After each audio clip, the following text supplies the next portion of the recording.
이 세상을 살아가면서 가장 큰 복은 하나님께 쓰임받는 것입니다. 하나님께서는 우리를 사용하십니다. 내가 많은 걸 가져서가 아니라, 잘나서 쓰시는 것이 아니라 우리가 하나님의 자녀이기 때문에 하나님이 우리를 사용하십니다. 요한복음 1장 12절에 영접하는 자, 곧 그 이름을 믿는 자들에게는 하나님의 자녀가 되는 권세를 주셨다고 말씀하셨습니다.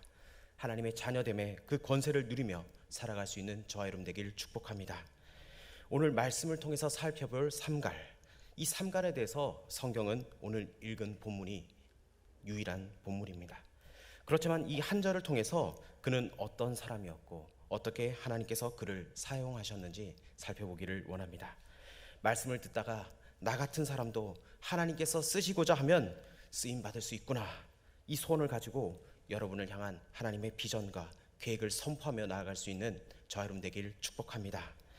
이 삼갈은 블레셋 사람을 600명 쳐 죽이고 이스라엘을 구원한 사람입니다. 삼갈은 이스라엘의 12사사 중 한 사람입니다. 사사라는 말은 히브리 말로 쇼페트, 재판관, 다스리는 사람을 말합니다.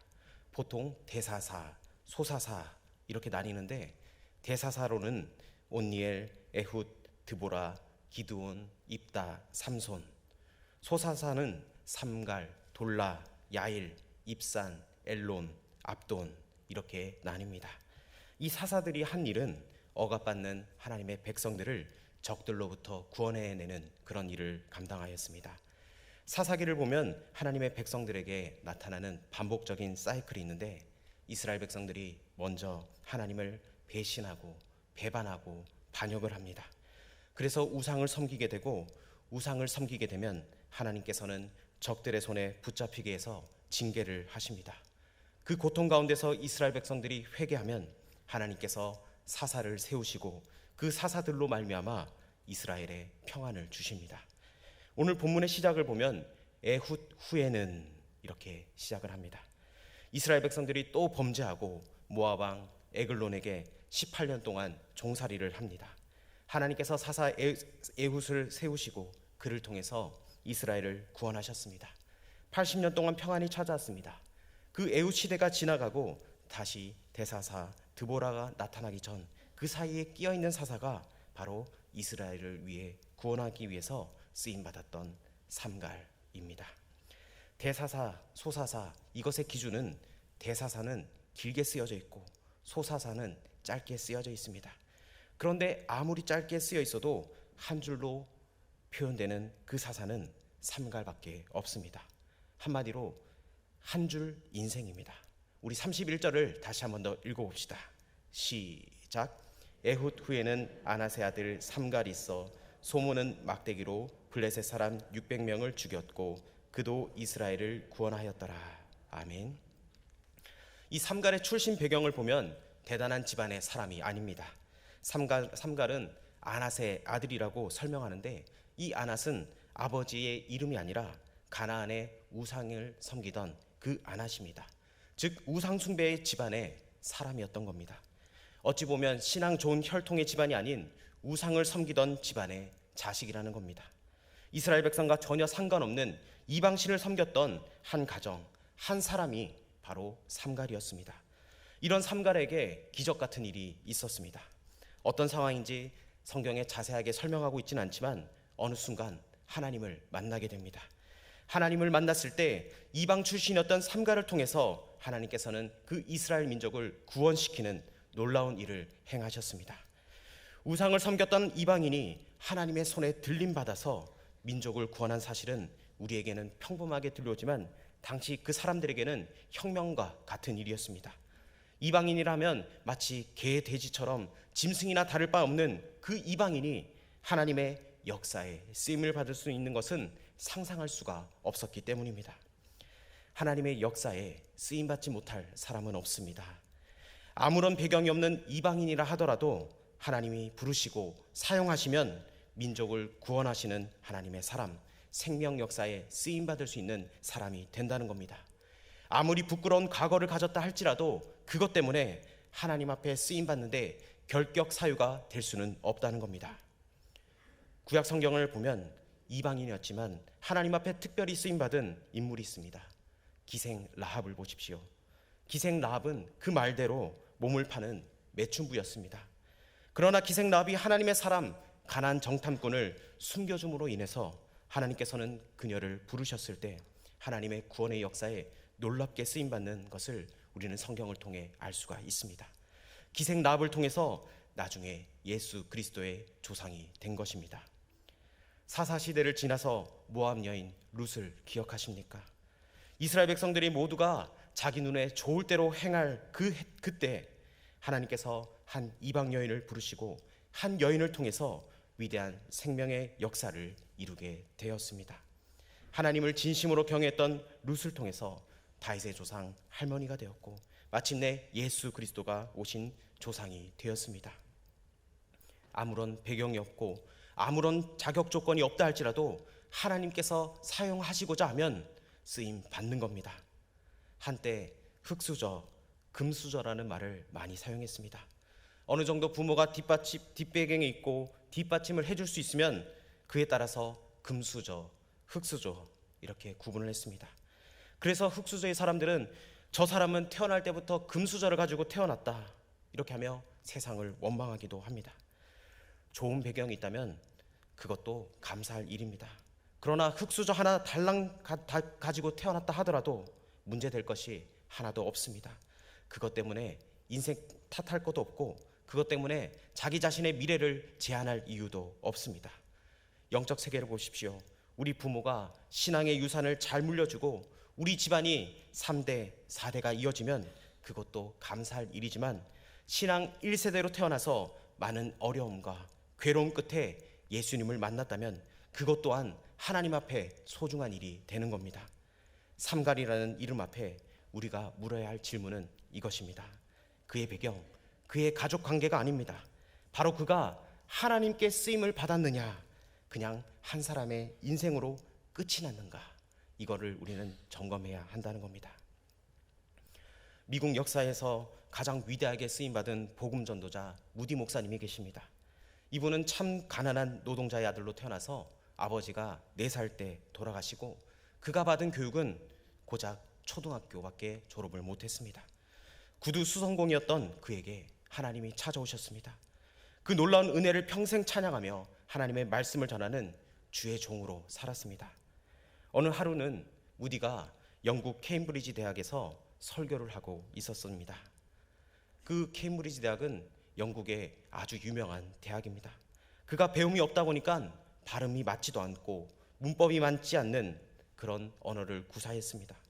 그 맞지 않는 문법을 가지고 발음 가지고 케임브리지 대학에서 설교를 할 때 재학생들이 발을 구르고 회개하고 통곡하고 그렇게 예배 시간이 끝났습니다.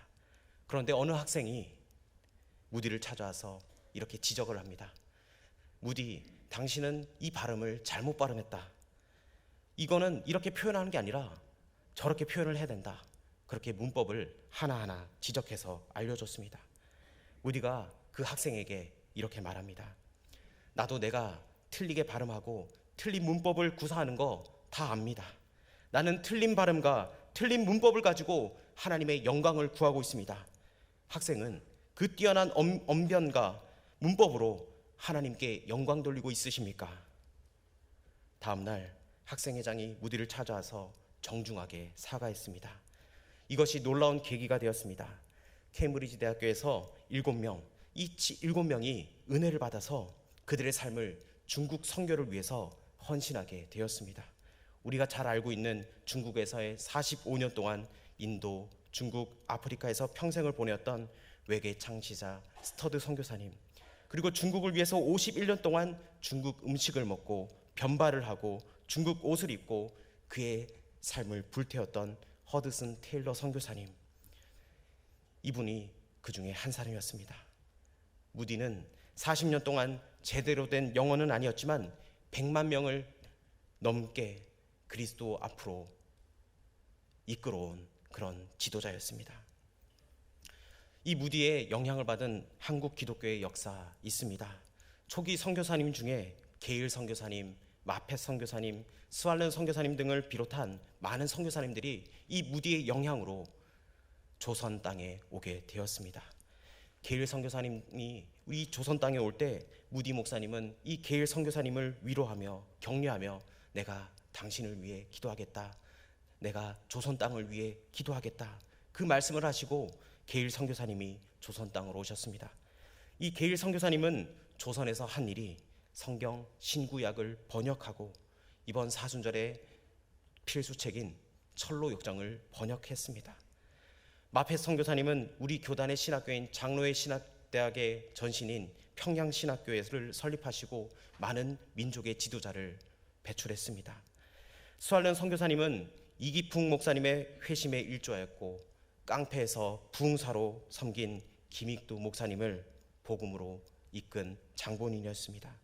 특별히 오늘날 우리가 좋아하는 사과, 이 사과를 대구로 가져와서 오늘날 경북 능금하면 최고로 값어치 있는 과일을 만들어낸 공헌을 하신 분이 바로 이 선교사님입니다.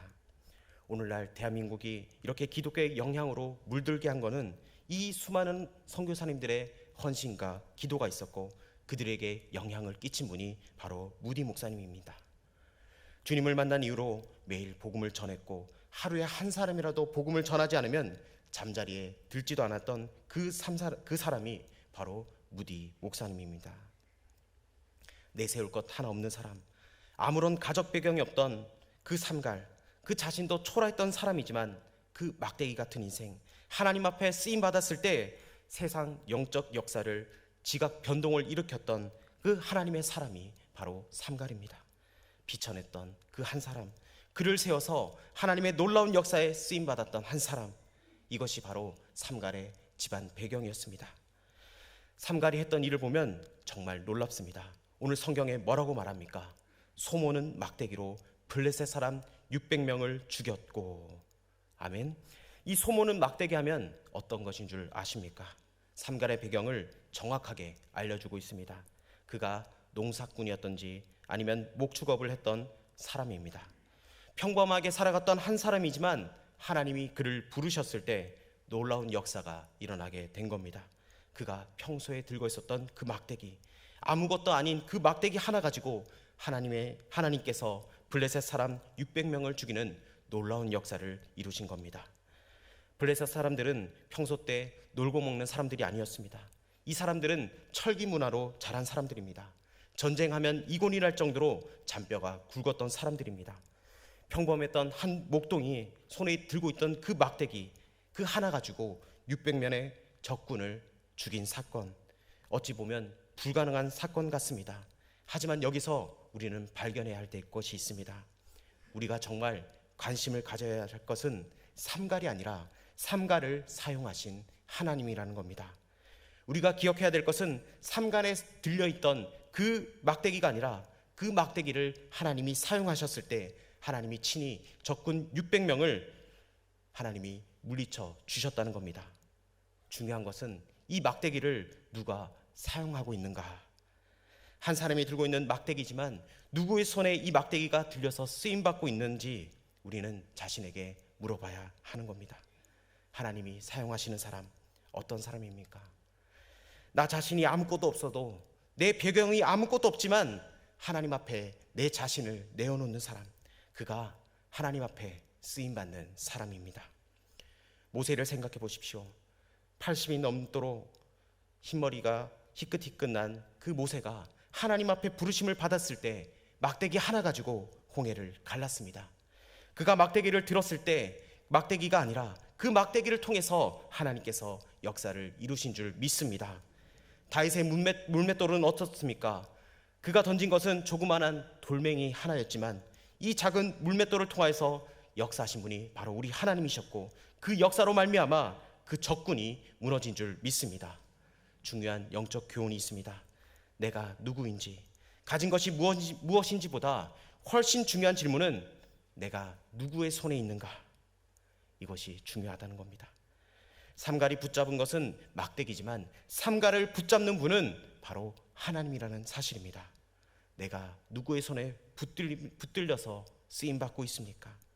삼갈이 붙잡은 것은 막대기지만 삼갈을 붙잡은 분이 바로 우리 하나님이라는 것을 우리는 기억해야 합니다. 하나님의 손에 붙들리면 어떤 인생도 변화될 줄 믿습니다. 내 손에 붙들린 것이 무엇입니까? 보잘것없는 그 막대기 같은 것, 삼손의 나귀 턱뼈 같은 것, 다윗이 들고 있던 그 물맷돌 같은 것, 세상이 보기에는 초라해 보이는 것이라 할지라도 하나님의 손에 붙들리면 쓰임받는 인생이 될 수 있다는 겁니다. 세상 사는 사람들은 이런 사람들을 보고 흙수저를 가지고 태어났다고 아쉬워하면서 세상을 원망합니다. 나 자신이 이 정도밖에 되지 않는다고 자신의 인생을 한계 짓습니다. 하나님께 쓰임받고 싶지만 내가 가진 것이 이것밖에 없어서 불평을 하기도 합니다. 하나님의 사람은 그런 것이 아닙니다. 자신에게 의존할 것 하나 없다 하더라도 하나님 한 분만을 바라보고 새롭게 일어나는 사람, 내 손을 붙들고 계시는 그 하나님과 두 눈을 마주한 채 겸손하고 당당하게 일어나는 사람, 그들이 바로 그리스도인입니다. 여러분은 어떤 인생을 살아오셨습니까? 내 생각, 내 뜻대로 살아오지는 않으셨습니까? 나 자신을 자책하면서 내게 없는 것만 바라보고 살아오지는 않으셨습니까? 내 앞에 수많은 문제가 산적해 있었지만 하나님께 기대기보다는 주위의 사람을 찾고 다른 수단과 방법을 사용하지는 않으셨습니까? 세상을 다 가졌다 하더라도 하나님의 손에 쓰임받지 못한다면 그냥 내가 가지고 있는 인생의 능력 배경만큼 쓰임받다가 인생이 끝나는 겁니다. 그러나 하나님의 손에 붙들리기만 하면 아무것도 아닌 나를 들어쓰시는 분이 바로 저와 여러분의 하나님인 줄 믿습니다. 하나님이 한번 부르시기만 하면, 한번 택하시기만 하면 쓰임받지 못할 인생이 아무도 없다는 겁니다. 위대하게 주님 앞에 쓰임받지 못하는 인생이 없는 줄 믿습니다. 많은 사람들이 남하고 비교를 참 많이 합니다. 주위에 있는 사람과 우리 얼마나 많이 비교를 합니까? 저 사람은 더 넓은 집에 사네, 저 집 자식은 잘 되네, 저 사람은 좋은 가방 들고 다니네. 여러분, 상품은 비교하지만 작품은 비교할 수가 없습니다. 여러분, 피카소의 작품과 반 고흐의 작품을 비교하는 거 봤습니까? 비교할 수가 없습니다. 그 자체로 아름다움이 있기 때문에 작품입니다. 하나님은 저와 여러분을 걸작품으로 부르셨다는 사실을 잊지 마십시오. 우리 한번 선포합시다. 나는 하나님의 걸작품입니다. 걸작품입니다. 이것을 기억하며 살아가는 저와 여러분 되기를 원합니다. 남들이 뭐라 하더라도 한 귀는 듣고 한 귀는 흘리고 나는 하나님의 사랑받는 걸작품입니다. 이렇게 선포하며 나갈 수 있는 저와 여러분 되길 원합니다. 그래서 비교하는 것에 여러분 자유하길 원합니다. 나는 이것 때문에 쓰임받지 못한다, 이것 때문에, 이런 배경 때문에 내 인생은 이미 정해졌다고 그런 거 묵상하는 거 아닙니다. 부족한 나를 이렇게 사용하셔서 하늘에 하나님이 오셔서 비참하게 십자가의 피를 흘리시고 나 같은 죄인 살려주신 그 하나님, 영원히 죽을 수밖에 없는 인생을, 영원한 생명을 허락하신 하나님께 늘 찬양과 영광과 경배를 올려드릴 수 있는 저와 여러분 되길 축복합니다. 그 하나님의 부르심, 그 기대감 앞에 여러분의 인생을 던지시길 바랍니다. 오늘 말씀의 마지막 부분에 그도 이스라엘을 구원하였더라 말씀합니다. 여기에서 그도라는 말이 우리에게 얼마나 위안이 됩니까? 삼갈이 하나님께 쓰임받았다면 쓰임받지 못할 사람이 아무도 없다는 겁니다. 왜 그렇습니까? 어떤 인생이든지 그를 사용하시는 하나님이 동일한 하나님이기 때문입니다. 우리가 남겨져야 할 신앙의 유산은 우리의 능력만큼 쓰임받는 내 인생이 아니라 내가 어떤 능력을 가졌다 하더라도 전능하신 하나님의 손에 쓰임받는 인생, 그런 인생이 축복된 인생입니다. 하나님께서는 보잘것없는 인생도 하나님의 손에 붙들리기만 하면 하나님께서는 사용해 주십니다. 하나님은 우리를 하나님의 영화롭게 우리를 지음 받았습니다. 여러분, 우리는 하나님의 자녀로서 늘 항상 이런 의식을 가지고 나도 하나님의 손에 쓰임 받으면 나도 위대한 인생을 살아갈 수 있다, 그런 인생을 살아간다, 그렇게 날마다 선포하며 나아갈 수 있는 저와 여러분 되길 축복합니다. 그 하나님은 저와 여러분의 하나님이십니다. 하나님은 여러분을 통해서 위대한 놀라운 일을 행하고 계시는 하나님이십니다. 그 하나님을 날마다 기대하면서 기도하면서 하나님의 뜻을 구하며 나아갈 수 있는 저와 여러분 되길 주님의 이름으로 축복합니다.